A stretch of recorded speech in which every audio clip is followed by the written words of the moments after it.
Baik pemirsa, terima kasih Anda masih tetap bersama kami di Taman Surga, tamannya orang-orang berilmu. Kita bicara tentang takwa. Kalau tadi di awal pertemuan kita sudah dijelaskan bahwa takwa berkaitan dengan aktivitas pilihan aktivitas manusia. Kenapa dalam Al-Quran seringkali untuk mencapai takwa itu hanya sebuah harapan yang dijanjikan oleh Allah? Iya betul. Kata la'allakum itu banyak yang memahaminya sebuah harapan agar supaya. Ya. Sebenarnya harapan itu tentunya bukan datang dari Allah. Karena yang mengharap itu kan belum mengetahui apa ini pasti atau tidak. Sedangkan Allah sudah mengetahui segala sesuatu dengan pasti. Nah, dengan demikian harapan itu tertuju kepada manusia pelakunya. Berpuasalah. Harapanmu berpuasa ini. Nah, karena itu bisa jadi ada seorang melakukan suatu kegiatan, motivasinya bukan karena Allah atau bukan karena bermaksud menghindarkan diri dari siksa Allah. Saya beri contoh, perokok, dia berhenti merokok karena apa? Kesehatannya. Ya. Mestinya dia bisa kaitkan lagi dengan Allah. Itu sebabnya dalam ayat lain Allah ada berfirman, wa man taba fa innahu yatubu ilallahi mataba. Siapa yang mau meninggalkan sesuatu bertobat, hendaknya dia bertobat karena Allah. Jangan dia meninggalkan sesuatu, oh ya ini karena teman saya enggak enak, enggak. Nah itu, jadi lakukan dengan harapan bertakwa.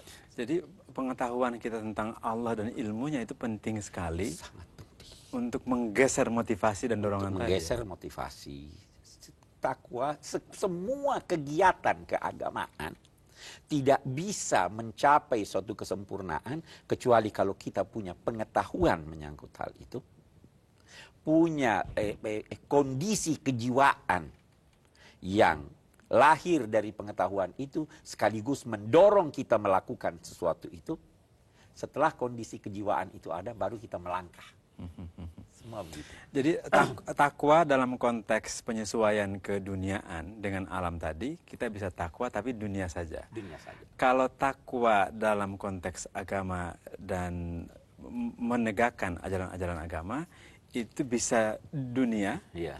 bisa juga akhirat. Bisa juga akhirat. Betul. Bisa dunia, bisa juga akhirat. Baik, ibu-ibu, silakan. Ada yang mau bertanya? Wisnu. Ana lah mau nanya. Kalau dikasih kesempatan nanya, dia nggak mau nanya. Bu, kadang-kadang kan ke ada ibu-ibu, mau nanya unik-unik. dia mah suka nyari gara-gara aja dia. Silakan. Mau cari pahala pun dimarah-marahi dia. Silakan, Sin. Pak Quraisy, kita tahu akan kewajiban kita dan larangan yang ditetapkan Allah.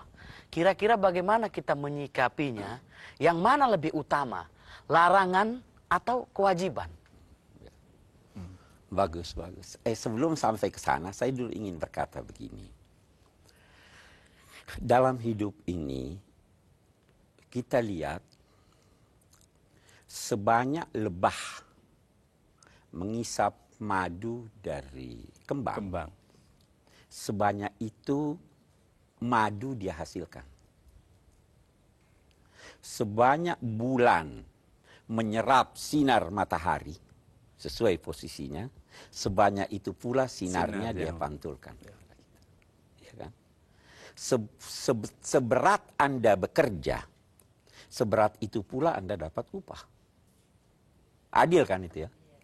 Jadi mestinya sebanyak nikmat Allah yang dianugerahkan pada Anda, sebanyak itu pula pengabdian Anda kepada Allah.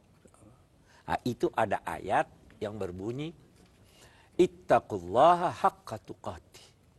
Bertakwalah kepada Allah sebenar-benarnya takwa. Sahabat Nabi Ibnu Mas'ud mengartikan, itu berarti kita tidak boleh lupa Allah, harus ingat terus.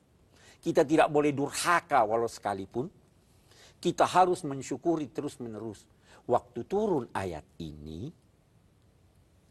sebagian sahabat mengadu kepada Nabi, ini kita tidak bisa laksanakan takwa ini. Maka turun lagi ayat yang menyatakan fattaqullaha mastata'tum.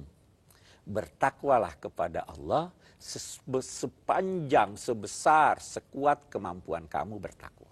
Nah, ini jawab Mohsen sekarang ini. Kita lihat. Prioritas. Prioritas. Ini ada pulpen. Saya letakkan di sini. Saya berkata, perintah. Pak Wisnu, ambil pulpen itu. Ambil. Ambil Pak Wisnu. Dia bergerak atau tidak? Bergerak. Bagus. Kita simpan lagi. Pak Wisnu, jangan ambil pulpen itu. Perlu daya atau tidak? Tidak perlu. Kita lihat larangan Allah dan perintahnya. Jadi beda kan? Apa yang dia larang, itu Anda tidak perlu daya. Jadi tidak ada istilah sesuai kemampuan. Tetapi apa yang dia perintahkan, sesuai kemampuan. Salatlah, berdiri, tidak bisa, duduk. Itu satu sisi. Jadi prioritasnya sebenarnya, karena Allah Maha Kasih, sehingga dia lebih dahulukan, tinggalkan laranganku. Baru laksanakan perintahku. Nah, itu juga sisi lain kita lihat. Pak Quraisy, ini menarik sekali tadi. Jadi sebetulnya setiap larangan itu berkaitan dengan kesia-siaan tenaga yang kita keluarkan. Kesia-siaan tenaga yang Anda keluarkan. Untuk apa Anda keluarkan tenaga ke sana? Saya larang kok. Jangan minum minuman keras.